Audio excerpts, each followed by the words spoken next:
Ismail Sabri Yaakob berkata, cabaran undang-undang oleh penyandang ahli parlimen Klang, Charles Santiago, berhubung PRU 15, hanya bersifat akademik memandangkan parlimen sudah pun dibubarkan. Dalam afidavit yang difailkan Mahkamah Tinggi Kuala Lumpur semalam, Perdana Menteri sementara itu mendakwa yang di Pertuan Agong juga telah menitahkan agar PRU 15 diadakan sebelum musim tengkujuh ini. Afidavit Ismail Sabri dan kerajaan itu difailkan bagi menyokong permohonan pembatalan tindakan undang-undang Charles yang memohon perintah mahkamah agar PRU tidak diadakan tahun ini. Dalam tindakan undang-undang yang difailkan minggu lalu, Charles membangkitkan kebimbangan terhadap risiko banjir yang dihadapi pengundi. Beberapa hari kemudian, 3 defendant yang dinamakan yaitu Ismail Sabri, Kerajaan dan Suruhanjaya Pilihan Raya SPR memfailkan permohonan untuk membatalkan tindakan itu. Menurut salinan afidavit yang dilihat, Ismail Sabri dan kerajaan berkata Agong telah menggunakan kuasa di bawah perlembagaan secara wajar untuk membubarkan parlimen selepas permohonan dibuat Perdana Menteri sementara. Ismail Sabri dan kerajaan merujuk kenyataan media yang dikeluarkan Datuk Pengelola Bijaya Diraja Istana Negara, Datuk Seri Ahmad Fadil Samsudin pada 10 Oktober lalu yang menyatakan Agong memberi perkenan untuk membubarkan parlimen.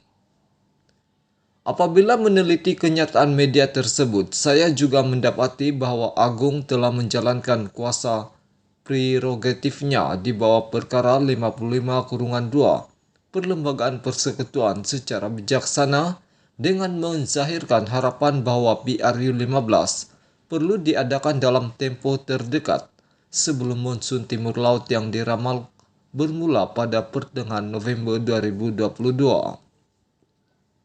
Ini menunjukkan sifat keprihatinan dan cakna Agong dalam mengambil kira faktor kebajikan rakyat, walaupun ia bukanlah suatu keperluan di bawah perkara 55/2 Perlembagaan Persekutuan dan perkara 40 Perlembagaan Persekutuan untuk berbuat demikian, menurut afidavit itu.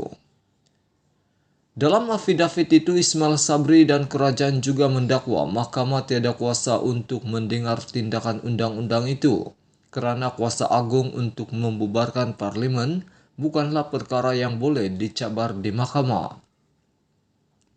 Mereka berkata dakwaan Charles bahawa hanya UMNO mahu parlimen dibubarkan dan ramai ahli parlimen tidak bersetuju adalah tidak relevan dengan kuasa Perlembagaan Agong untuk membubarkan parlimen. Tindakan ini adalah tujuan yang kolateral dan terselindung dan ia jelas suatu penyalahgunaan proses mahkamah.